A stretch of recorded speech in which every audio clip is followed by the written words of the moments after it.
জিয়াউর রহমানের ছেলে তারেক রহমান, যিনি বর্তমান বাংলাদেশের প্রধানমন্ত্রী। এই জিয়াউর রহমান ছিলেন উচ্চশিক্ষিত এবং তার সহধর্মিণী বেগম খালেদা জিয়া তেমন লেখাপড়া জানতেন না। তার সন্তান দুইটা ছিল। একটা ছেলে বর্তমান প্রধানমন্ত্রী, তিনি তেমন লেখাপড়া শেখেন নাই। মা শিক্ষিত ছিল না বলেই কি এমন? আবার দেখেন ডক্টর জুবাইদুর রহমান, যিনি শিক্ষিত, এই প্রধানমন্ত্রীর স্ত্রী, তার মেয়ে কিন্তু আবার উচ্চশিক্ষিত। আপনারা এখন যেটা দেখছেন যে বাংলাদেশ ঢাকা শহরে এই বিভিন্ন অটোরিকশাগুলো আলাদা করার জন্য ডিভাইডেড তৈরি করেছে, এমন ছোট একটা জায়গা দিয়ে এটা যাওয়ার জন্য করছে, এবং ডান পাশে বড় জায়গা দিয়ে অন্য অন্য যানবাহন চলবে। প্রচুর পরিমাণে এটা সুবিধা বাংলাদেশের ঢাকা শহরের অনেক সুবিধা ভোগ করবে।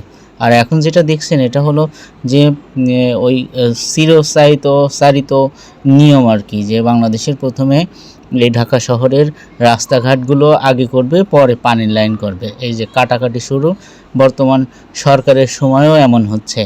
এটা আসলে কোনো দিন এরা পরিবর্তন আসবে না, কারণ টাকা পয়সা অনেক থাকলে বিভিন্নভাবে খরচ করতে ইচ্ছে করে। এটা জমায়ে ভবিষ্যতের জন্য রেখে লাভ কি? বর্তমান সময়ে খরচ করি, যতটুকু পারি থাকলে না থাকলে